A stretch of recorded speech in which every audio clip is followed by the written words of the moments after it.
Muy bien. Y volvemos al planeta. Volvemos a nuestra hermosa canica azul. Esta fotografía fue tomada por la NASA, por la misión Apolo, y le pusieron canica azul porque podemos observar desde aquí que es más agua que superficie terrestre. Y por eso le llamaron la canica azul. Volviendo a biomimesis y hablando también del agua, se dice que la vida se originó en el agua. Lo estableció Alexander Oparin, que fue un ingeniero químico, y empezó a hacer varias tesis y varios experimentos sobre por qué la vida se originaba en el agua. Y la vida es lo que inspira a la biomimesis, porque biomimesis viene de bios, que significa vida, y mimesis, que significa imitar. Entonces, biomimesis es innovación inspirada en la naturaleza, es aprender de la naturaleza, no explotándola, no utilizándola, sino entendiendo cómo funcionan sus procesos, entendiendo estas estrategias que han sido resultado de la evolución. La Tierra lleva 3.8 billones de años existiendo. 3.8 billones de años de investigación y desarrollo, prueba y error, y las pruebas que no eran superadas, ahí no están los dinosaurios, se extinguieron, llevaban a extinciones masivas de especies que no lograban adaptarse, que no lograban evolucionar, que no lograban aprender. Y este aprendizaje se establece desde la biología evolutiva como una interconexión y una interdependencia. Es decir, aquí en Jalisco, que tenemos el agave tequilana Weber, el tequila es una parte fundamental de nuestra sociedad y nuestra economía en Jalisco y también en México, y se propaga gracias a la existencia de una especie en específico de murciélago. Entonces, ¿cómo es que el murciélago evolucionó a la par por millones de años con el agave para poder crear esta simbiosis? Y eso es lo que estudiamos en biomimesis y eso es lo que aprendemos. Volviendo al diagrama que tenemos aquí del Biomimicry Design Spiral, este diagrama, y yo creo que se van a sorprender, yo me sorprendí cuando estaba haciendo la maestría y me di cuenta de que fue concebido en 1997. Tiene muchos años. Tristemente, ¿qué ha pasado? Que hay privatización del conocimiento, lo cual evita que llegue a más personas y se pueda lograr algo y se puedan hacer proyectos y se pueda implementar. Es decir, la biomimesis es la mamá de la economía circular, del diseño regenerativo, de muchísimas nuevas disciplinas, nuevas metodologías y nuevas concepciones de un diseño circular, de una economía circular, porque fue establecida desde antes. Del lado derecho, bueno, de mi derecha, cito, es la derecha de todos, vemos a Dana Baumeister y Janine Benyus. Ellas establecieron esta metodología, ellas son biólogas, ambas tienen doctorado en biología evolutiva y en biología ecosistémica, y establece que primero tienes que definir tu problema. Definir el problema, muchas veces en diseño, cuando definimos un problema, hacemos nuestro brief, le ponemos ya un nombre o le ponemos ya una solución de quiero diseñar una botella que se biodegrade. Pero la naturaleza no funciona así. La naturaleza dice, ¿cómo voy a contener líquidos? Los humanos pensamos, ¿cómo vamos a diseñar un sistema de recolección de residuos y separación más eficiente? La naturaleza dice, ¿cómo voy a distribuir nutrientes? ¿Cómo voy a reincorporar nutrientes procesados a mi ciclo, a mi ecosistema? Entonces, es definir en términos del verbo. Entonces, es contener agua, distribuir recursos, manejar fuerzas en arquitectura. Por ejemplo, hay arquitectura animal y arquitectura vegetal impresionante que se desempeña a temperatura ambiente, no requiere de energía, no contamina, sus residuos no son tóxicos. ¿Cómo es que la naturaleza lo logra? Eso es lo que queremos aprender. Después viene el paso de biologizar tu pregunta. Entonces dices, bueno, ¿cómo es que la naturaleza contiene líquidos? ¿Cómo es que la naturaleza crea color? Que tenemos este problema en la industria de la moda tan puntual, que es la pigmentación, el uso de tintes que contienen quinolinas. Las quinolinas son compuestos cancerígenos, probado y comprobado. Tú te pones la prenda y aunque la laves hasta 30 veces, el 75% de esos compuestos todavía los puedes absorber vía cutánea. ¿Y qué pasa? Que tú lo lavas y lo lavas para que las quinolas no las absorbas y las estás echando en el ciclo hídrico. Y los peces absorben estas quinolas, provocan daños a nivel reproductivo, provocan mutaciones transgeneracionales y luego tú te comes el pez. y se cierra el ciclo tóxico, dañino y mortal. Entonces, ahí es lo que hay que analizar, es lo que hay que preguntar, ¿no? Biologizar. A ver, ¿cómo la naturaleza crea color sin contaminarse, sin intoxicarse a sí misma? Posteriormente descubres y dices, a ver, vámonos con el tema del color. Vamos a definir que queremos crear color. Ok, la biologizamos. ¿Cómo es que la naturaleza crea color?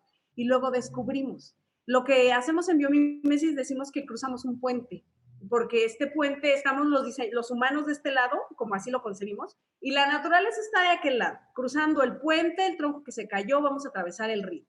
Entonces tú vas de aquel lado a tu biblioteca ancestral, vas a un bosque, vas a una pradera, vas a una playa, vas a un ecosistema, un mangle, a descubrir, ya sea de forma presencial, si puedes, ¿verdad? En México sí podemos, en otros países no tienen tal biodiversidad como nosotros, pero te clavas entonces a investigar en la literatura científica. ¿Y qué haces? Descubres, ok, crear color estructural.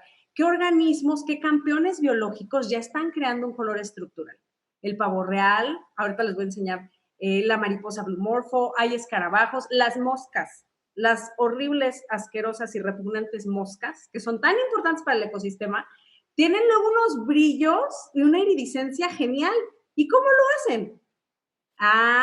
Lo descubres, lo investigas y posteriormente, 1, 2, 3, 4, en el paso 4, que es abstract, lo abstraes. Entonces dices, crean color formando microestructuras elaboradas de quitina, bla, bla, bla. Toda la biología la traduces a diseño. La traduces a términos mortales y humanos y en vez de decir que las micromoléculas de las nanoestructuras de quitona subcompuesta crean color, dices, estructuras de 3 milímetros posicionadas de manera ortogonal, compuestas de un material translúcido, rebotan y refractan cierta onda de luz que provoca que tú veas ese color en específico. Y ahí ya tienes tu principio de diseño. Posteriormente, en el paso número 5, tienes la parte que es emulate y lo emulas. Entonces te vas al laboratorio, te vas al taller, te vas a donde tengas que ir y aplicas lo que aprendiste. Entonces empiezas a crear estas microestructuras, empiezas a emular a la naturaleza. No la estás utilizando. No agarraste y recolectaste 700,000 mariposas, escarabajos y moscas para hacer un vestido que sea iridiscente.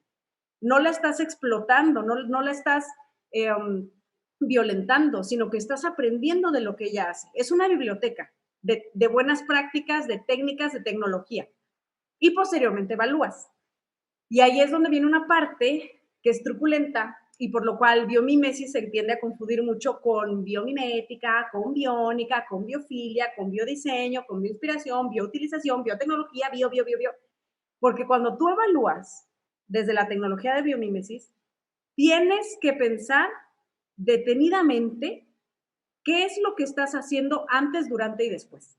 Entonces, ves, lo concepcionas, no de manera lineal, sino de manera cíclica, porque sabes que eventualmente el diseño que tú estás generando, la propuesta que estás creando, va a tener un fin. Pero ese fin no termina ahí. O sea, no porque termine su uso, a mí me gusta decirle la vida después del uso. No porque termine el uso para ti, va a terminar la vida de esa prenda, de ese objeto, de ese producto. Y ahí evalúas y dices, ¿cuál es mi impacto ambiental? Hago un mapeo de mis materiales. A ver, ¿de dónde extraigo mis materias primas? Hay ahorita un boom del bienestar y el guasha de cuarzo, ¿no? Y el rodillo facial de jade y la amatita y el cuarzo. Muchas de estas piedras son extraídas de minas de Brasil. Y en esas minas de Brasil hay niños de 4 años que han muerto sepultados porque colapsa la mina. Usan niños porque son los que caben en los recovecos para extraer el cuarzo con el que van a hacer el rodillo facial divino que van a vender carísimo en el e-commerce de muchas marcas, sobre todo americanas, de bienestar. Entonces, ahí evalúas y dices, bueno, no está hecho de plástico, es material, es mineral natural, se formó natural, pero y el impacto social que tienes, el impacto ambiental de la deforestación, porque tienen que arrasar los bosques, las junglas para poder entrar a esas minas que pues están subterráneas, y ahí evalúas y dices, no, pues es que no estás aplicándolo realmente, no lo estás haciendo bien. porque no estás aprendiendo, sigues teniendo esta visión antropocéntrica, capitalista, y ya que me voy a poner mi playera de Marx, no, en la cual no estás viendo el cuadro completo, que es lo que decía Adsiri, no haces un zoom out, sino que estás ahí, o en marketing se le llama miopía de mercado, ¿no? Que dices, sí, Simón, sí está bien chido, y la realidad es que no, y puede que hasta tengas un impacto peor a nivel social y ambiental que un dispositivo plástico, que si es de polipropileno, se reincorpora el ciclo y se recicla infinitas veces. Entonces, esa es la parte como muy importante de la biomímesis, que también es la parte ética y es la parte ambiental. Y no es, vi una ballena divina en la playa el otro día en Cabo, en mis vacaciones, y voy a hacer una estatua gigante de ballena que voy a mandar a manufacturar de hierro colado en China, you know, y me la van a transportar en barco 3 meses de dióxido de carbono, el buque ahí en el océano. No, ¿sabes? Y eso es lo que hace diferente la biomímesis de la biónica, de la biomimética, que no son metodologías, que son áreas de conocimiento, de exploración, pero que no tienen una metodología estricta en la cual evalúas tu impacto social, evalúas tu impacto ambiental y aprendes, no utilizas, aprendes. Y vámonos con la que sigue. Entonces, aquí vemos un lindo bosque, con un lindo río, con mucho musgo. Y esta es nuestra biblioteca. Este es nuestro laboratorio. Aquí es donde sucede la magia. Aquí es donde vamos a investigar, donde vamos a explorar. Y también es a lo que vamos a aspirar, a hacer un ecosistema.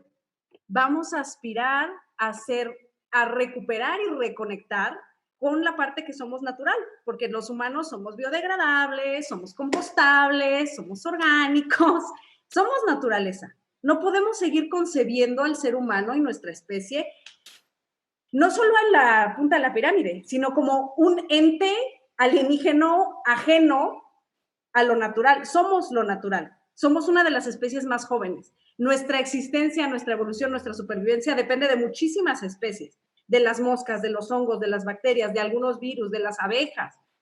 Estamos interconectados, entonces tenemos que recordar que somos uno de esos árboles. Todos los que estamos aquí ahorita en el webinar estamos ahí. Somos esos árboles, pero se nos ha olvidado y lo tenemos que recordar.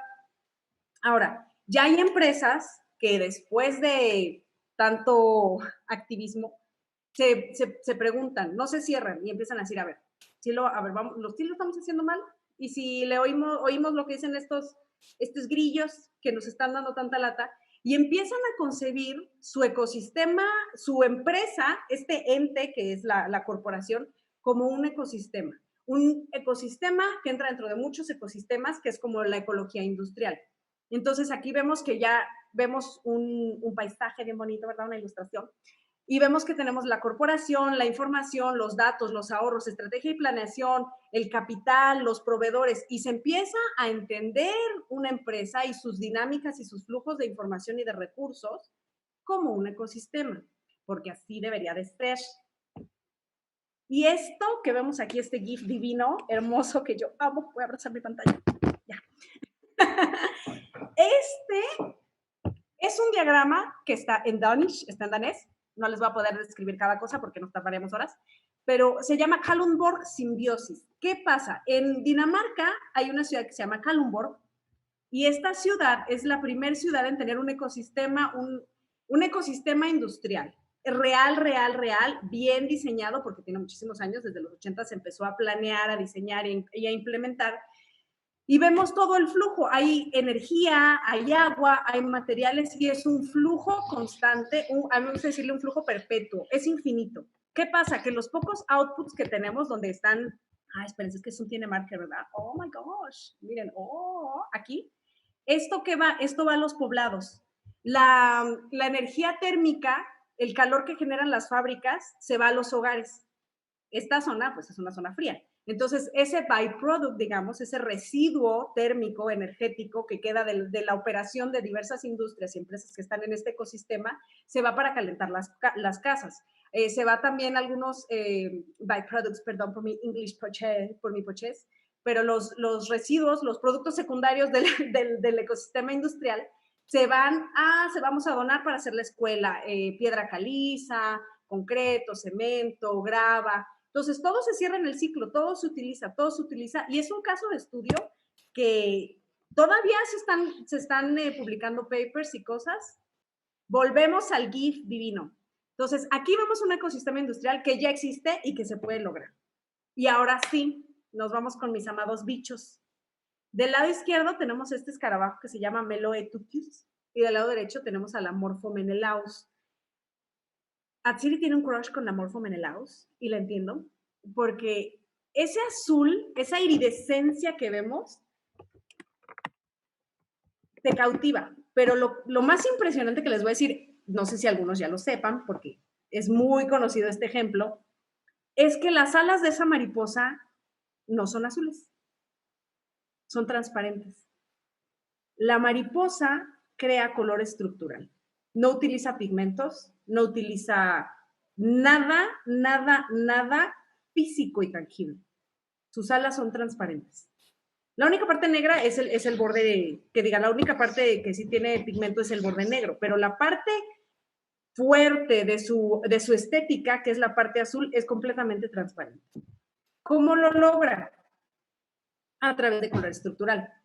Las alas de la mariposa tienen unas microescalas, que son como estas escamitas, que están así una con otra, y cuando se hace el zoom, cada una de estas escamitas, tiene estas microestructuras que están hechas a partir de quitina. La quitina también es de lo que se nos hacen las uñas, el cabello tiene un poco de quitina, pero en su mayoría es queratina, pero sobre todo las uñas, el camarón, la cáscara pues el caparazón del camarón, la cascarita, es también de quitina. Entonces, este es un biopolímero, es decir, un polímero, un plástico de origen completamente natural, que es transparente. ¿Qué pasa? Que el color estructural, aquí podemos observar, esperen, mi pointer super pro, aquí podemos observar estas rayitas. Esas rayitas que son como vinitos, hacen que entre todo el espectro visible de luz, pero solo se refleje el azul. Como lo saben, el color no existe, es algo muy triste, y todo es luz, todo es luz. Entonces, cuando tú tienes algo, un objeto que tiene un color, es porque en realidad está recubierto de moléculas, de un fluido, de un compuesto, cuyas moléculas tienen cierta composición que refleja el espectro de luz visible que tú ves, morado, amarillo, rojo, azul, verde, etc. Entonces, son como espejitos que se alinean, estas moléculas, y crean ese efecto de luz, y eso es lo que hace el color estructural. Y esta mariposa lo logra sin pigmentos, y es completamente transparente. Completamente transparente. ¿Qué pasa si lo aplicamos en moda? ¿Qué pasa si pensamos en telas como esta que no utilizan pigmento? Que simplemente es como un micropuntillismo, un subrelieve en el cual estas nanoestructuras hacen que reflejen estos espectros de luz visible y lo podamos ver. Y tú configuras, ¿qué pasa si tú puedes configurar tus telas? Si tú tienes una misma tela, un mismo material que simplemente dependiendo de la estructura, de la microestructura que tú le des, sea el color que tú veas y no contaminas el río y lavas tu tela y no liberas quinolas y no estás contaminando ni matando a nadie.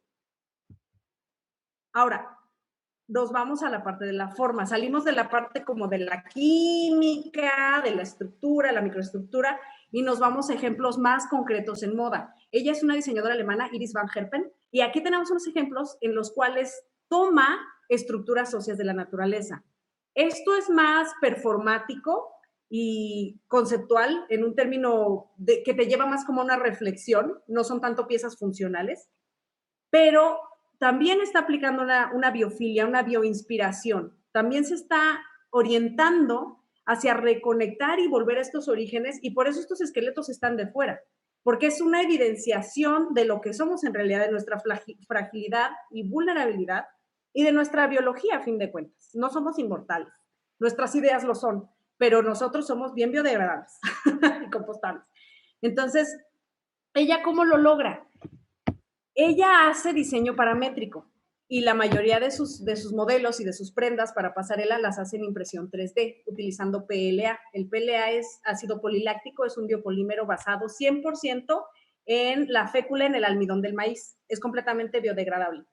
Entonces, algo que también hay que recordar, que a veces en diseño no nos gusta, son las matemáticas, pero toda la naturaleza y nosotros también obedecemos leyes matemáticas, la proporción áurea, de Golden Radio. Entonces, ella toma rescata estas matemáticas de la naturaleza y las aplica para diseño paramétrico. Entonces, hace su diseño y lo imprime en 3D. Y podemos observar que es un camino de pensamiento bien interesante y que ya se está logrando y que lo podemos seguir haciendo y que lo podemos hacer aquí. O sea, ver a la naturaleza, no solo Iris vio a la naturaleza, todos podemos ver a la naturaleza, entenderla y aplicarla a lo que queremos crear. Estos son más diseños de ella. Está loquísimo. Es muy loco lo que hace y lo más loco es que viene a partir de algoritmos y leyes matemáticas que encontró en la naturaleza. Ay, Neri Oxman, mi super sensei Jedi. Bueno, ella es Neri Oxman, ella es la directora del MIT Media Lab. Y del lado izquierdo podemos observar esta pieza que se llama Mushtari, que en árabe significa gigante. Y es una pieza que también está impresa en 3D, hizo una vinculación con la empresa Stratasys, que es de impresión 3D, son como que la empresa más avanzada ahorita en tecnología 3D, sobre todo en el ámbito de materiales, porque se puede imprimir hasta con vidrio. Y este modelo que se llama Mushtari, que vemos del lado izquierdo, acá, Bikini Super Perturbator, porque está un poco perturbador la forma, lo que establece también a nivel conceptual y a nivel reflexivo es qué pasaría si en un futuro hemos causado tanto daño al planeta, hemos sido tan tóxicos que tenemos que migrar a otro planeta, pero no vamos a tener la capacidad de metabolizar los nutrientes, de respirar el aire, porque va a ser una atmósfera, un medio ambiente completamente ajeno a nosotros, que es en el que evolucionó nuestra especie.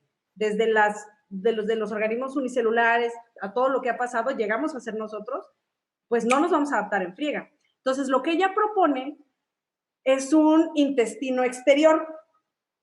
Si hay alguien aquí que sepa bueno, que tenga amigos nutriólogos que les hablen de macrobiota y la microbiota y las bacterias y los probióticos y el Yakult, bueno, el ser humano es 97% bacteria y 3% humano.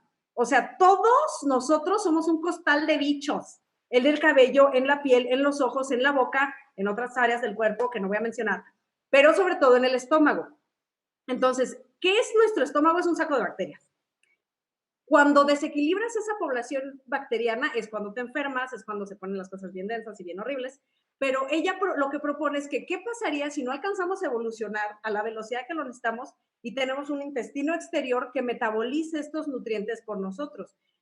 Cuando nosotros comemos, no nos estamos alimentando nosotros. Le das de comer a las bacterias que viven en tus intestinos y en tu estómago para que ellos catalicen, metabolicen y transformen el alimento en los subcomponentes y los micronutrientes que tú necesitas para funcionar como ente, como ser. Entonces, esto es lo que ella propone. Parte desde una reflexión del daño climático que hemos estado haciendo y parte también desde una evolución atípica de la humanidad. ¿Qué va a pasar con la humanidad? Nuestra especie, la naturaleza no nos necesita a nosotros, por eso llegamos hasta ahorita. O sea, nosotros llevamos bien poquito tiempo en el planeta y estaba muy bien antes de que llegáramos. Nosotros la necesitamos a ella, porque somos una especie joven que es como cuando los planetas se alinearon y la evolución le dio la gana, ¡prum!, brotó el humano, que fue a lo largo de miles de millones de años, ¿verdad? No fue así tan fácil. Pero lo que voy es eso, esa relación de codependencia no es de lo natural hacia el humano, es del humano hacia lo natural. Y eso es lo que ella propone en esta reflexión. Del lado derecho vemos este proyecto que es el más reciente del MIT Media Lab, que se llama Aquahoja. Y también está impreso en 3D. También es diseño paramétrico, también son algoritmos de la naturaleza y está impreso en quitina. Ella mandó a comprar miles de cáscaras de camarones y creó este biopolímero para hacer la impresión 3D. Ahora ella lo que hizo fue utilizar la cáscara de camarón para crear un biomaterial para impresión 3D. Pero ¿qué pasa si en vez de agarrarte a los pobres camarones, sintetizas la quitina en el laboratorio? ¿Qué pasa si puedes tener una producción limpia de materias primas de origen natural, pero que son sintéticas y que no necesariamente estás alterando la población marina? Eso sería lo ideal. Ay, y ahora llegamos a uno de mis organismos también favoritos. Soy muy ñoñis, y es el micelio.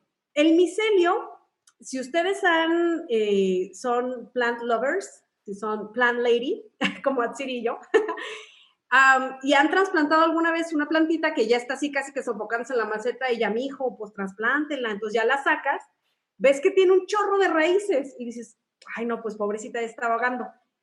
Más del 70% de esas fibras, de esos cabellitos, no son raíces, es microrriza. Es un tipo de hongo y es el cuerpo vegetativo del hongo.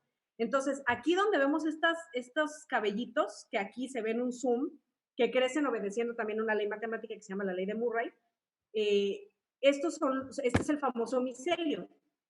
Ahora, las sombrillitas que vemos aquí es la parte reproductiva del hongo. El hongo en sí, el cuerpo vegetativo, es este. Y este es el fruto. Es como si habláramos de un árbol de manzanas, que es esta cosita blanca, y la manzana es la sombrillita. ¿Qué pasa? Que hay muchas empresas, tenemos empresas incluso aquí en Guadalajara, que ya se dedican a esto. Se dedican a crear empaques biodegradables, unicel biodegradable o biocel, como se le llama, a partir del micelio. ¿Qué hace el micelio? Haz de cuenta que si tú tiene hambre el micelio y le das de comer, pones un residuo, una fibra, algo, acá y acá, ay, no me veo, acá y acá, lo que hace es unirlos. Entonces, con su cuerpo se va extendiendo y va poblando, porque lo que hace el micelio es un intercambio de nutrientes y de fluidos con las raíces de las plantas y de los árboles. Entonces, es una simbiosis. Yo te doy algunos fluidos y tú me das azúcares, que es lo que el micelio metaboliza. Tenemos marcas italianas como Mogu, que tiene aquí Pura, se llama, y ya está haciendo un textil, un biotextil, que es 100% biobasado de micelio. Y aquí tenemos en la foto a esta chica, Super Fashion, con estos paneles auditivos. Entonces ya lo están aplicando para diseño de interiores, para diseño arquitectónico y también para la industria de la moda. Eric Klarenberg es un diseñador y explorador intensísimo del micelio y él creó esta estructura. Esta silla Rariquis, acá bien alternativa, está impresa en bioplástico de fécula de papa. Adentro hueca, la imprime hueca, imprime esta estructura hueca. Y luego le mete residuo agroindustrial, que es de lo que se alimenta el micelio, que son fibras, paja, cáñamo, lino, aquí en México fibra de bagazo de agave, etcétera. Y el micelio empieza a poblar y posteriormente fructifica, que es como el fruto que vemos aquí, son estos hongos ostra, oyster clams, que se le llama, aquí que vemos saliendo de la silla. Y en la esquina inferior derecha observamos el equipo de Ecobativ. Ecobativ es una de las empresas líderes también a nivel mundial, ellos están basados en Estados Unidos, de micelio, que trabajan con el micelio. Y ahorita les voy a enseñar, este es otro ejemplo, ya no lo puse, pero les voy a enseñar en el diplomado lo que están logrando ya a nivel sponge. Están haciendo una especie de espuma de poliuretano, pero 100% biobasada de hongo. Entonces tú ves algo que juras y perjuras que es una esponja, que es acá de la silla o un tapete y es 100% micelio y también lo están llevando a proyectos de alimentación. Proteína basada en plantas, o sea, proteína de hongo que sabe, huele a tocino, a carne y que tiene la textura, ¿no? Que es algo que se ha batallado mucho para tener una alimentación basada en plantas, que es la textura, no solo el sabor, sino la textura de la carne y la puede tener a través del hongo. Entonces tenemos la aplicación en interiorismo, en arquitectura, en moda, en diseño, en envase, en embalaje. Es infinita. Ahora, respiren todos, tomen agua. Se viene un poco de contenido más densito. Ejemplos de biomímesis.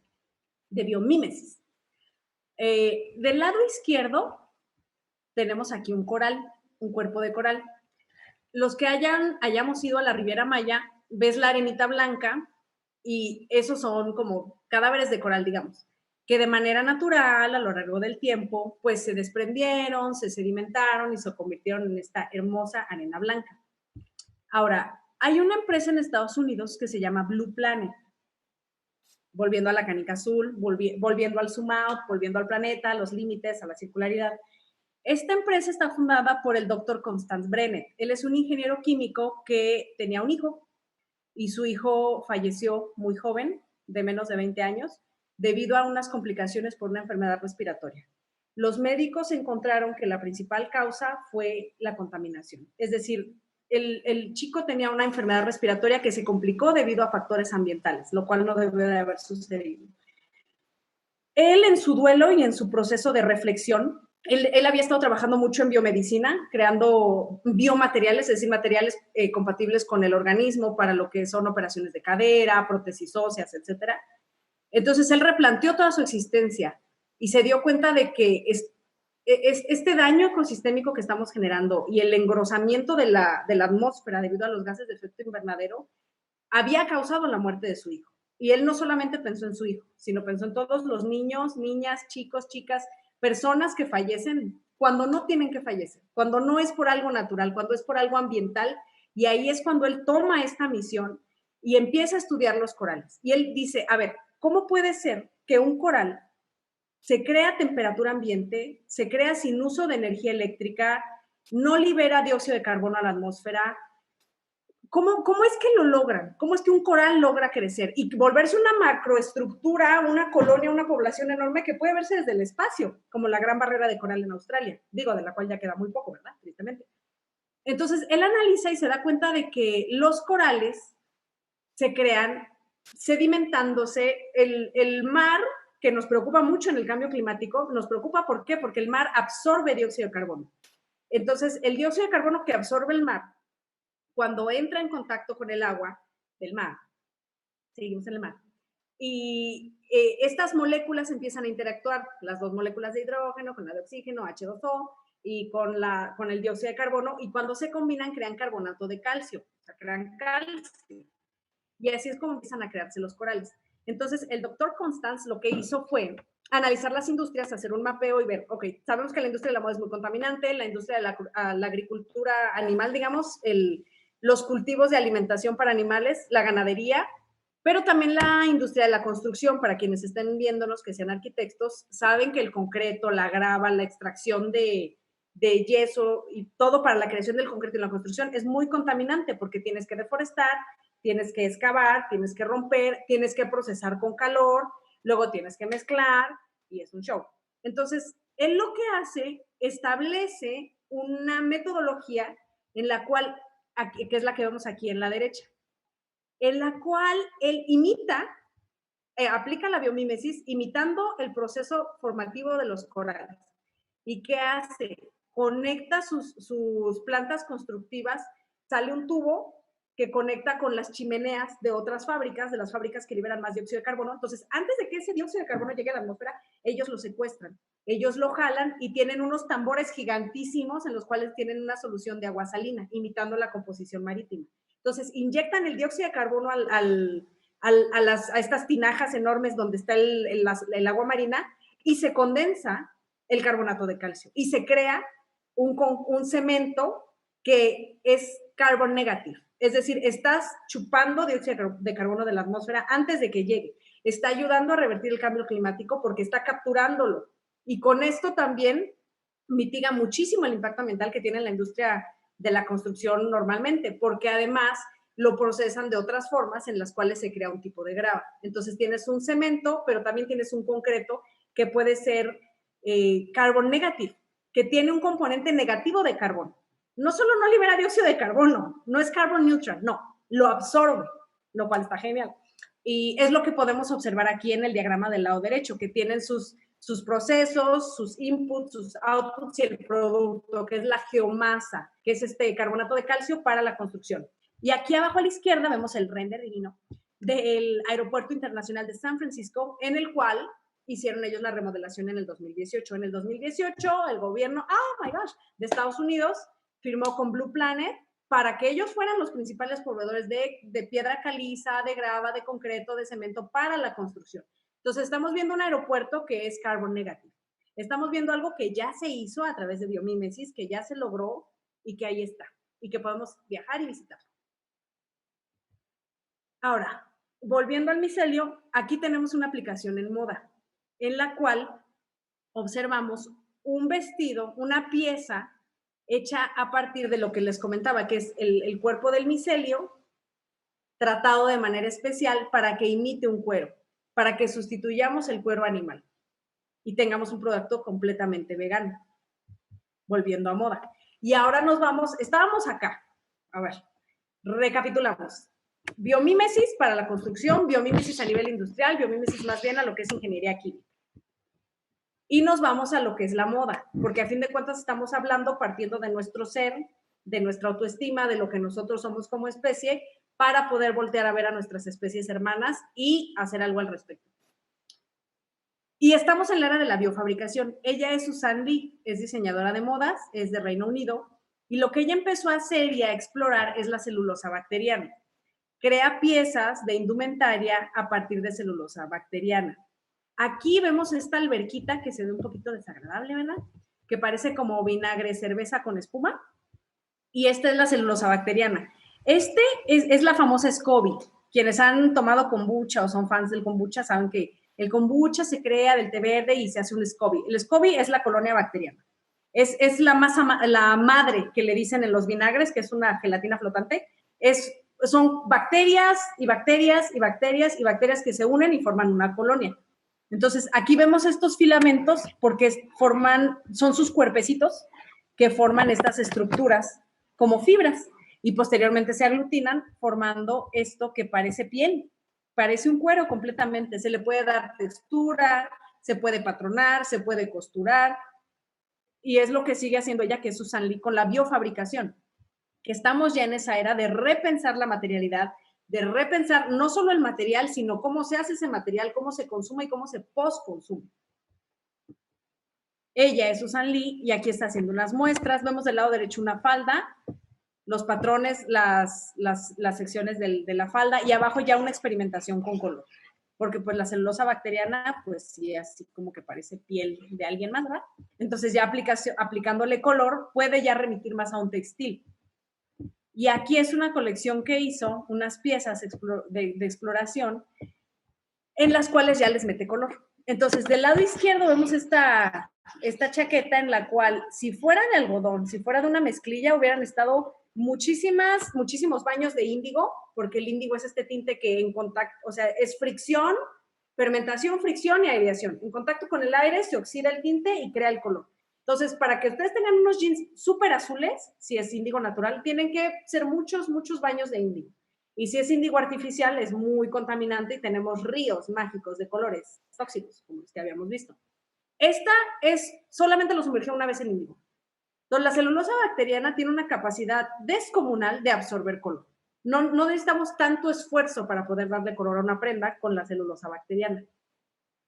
La bumper jacket que tenemos en medio está pigmentada, hizo un stencil para hacer este print con betabel. Teniendo una fibra natural, teniendo un material natural, ¿qué vas a hacer? Pues lo vas a poder teñir y pigmentar. Si no lo haces con color estructural, con tintes vegetales, que no son contaminantes, que al contrario, se va al río y la planta se come el micronutriente del betabel y estás proliferando en el ecosistema, estás regenerando tu ecosistema. Y del lado derecho esta biker jacket está pigmentada con hierro. El hierro, cualquier cosa de metal en contacto con agua se oxida y eso es un pigmento que se ha utilizado desde tiempos ancestrales para crear colores, sobre todo el negro. Eso es en cuanto a la biofabricación. Entonces, para hacer un breve cierre, después de tanta intensidad, es recordarles y reconectar con nuestra esencia. Nuestra esencia es natural. Nosotros somos árboles, nosotros somos hongos, nosotros somos abejas, somos bacterias, somos todo y no somos nada. Porque sin todos esos elementos, todas esas especies que cohabitan el planeta con nosotros, no seríamos nada. Es más, no somos nada. Si se extinguen las abejas, es muy probable que la raza humana no sobreviva ni 10 años, porque polinizan la mayoría de los alimentos que consumimos. Entonces, quiero enseñarles un videito muy breve en los cuales vemos un time lapse sobre el crecimiento de los hongos para que así crezcamos, para que empecemos a pensar no solamente en mi proyecto, en mi emprendimiento, en lo que quiero hacer, en mis sueños, en mis metas, sino haz un zoom out, o sea, vete como un componente, vete como un participante de este ecosistema que cohabitas con tus otros componentes, ¿no? Que estás con tu otra población, con tus pares, como dijo Atsiri, que me gusta mucho, somos pares, ¿no? Entonces, aquí les va el videíngis.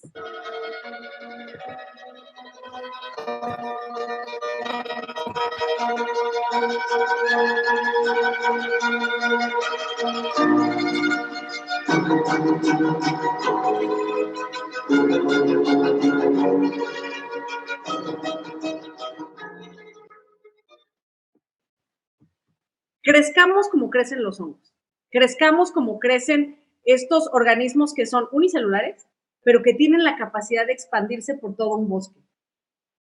Dejemos de pensar en las empresas de manera lineal, dejemos de pensar en nosotros mismos de manera lineal y veamos un sistema interconectado en el cual intervenimos para regenerar, no para dañar.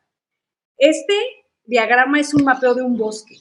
Cada línea es una línea que va de un árbol a otro y se conecta a través del micelio, a través de los microrrizas. Y tienen un intercambio de información, de energía, de nutrientes. Y el árbol que está de este lado, si siente un temblor, le va a avisar al árbol que está de este lado, a través de las microrrizas, a través de los hongos. Entonces, esta inteligencia que ya está en la naturaleza y que los ha llevado a sobrevivir, a adaptarse y a florecer, podemos tenerla nosotros. Podemos ser como bosques, podemos ser como árboles. Solo hace falta que queramos hacerlo y que nos acerquemos a aquellos que tienen el conocimiento que necesitamos y que estamos completamente dispuestos a democratizar.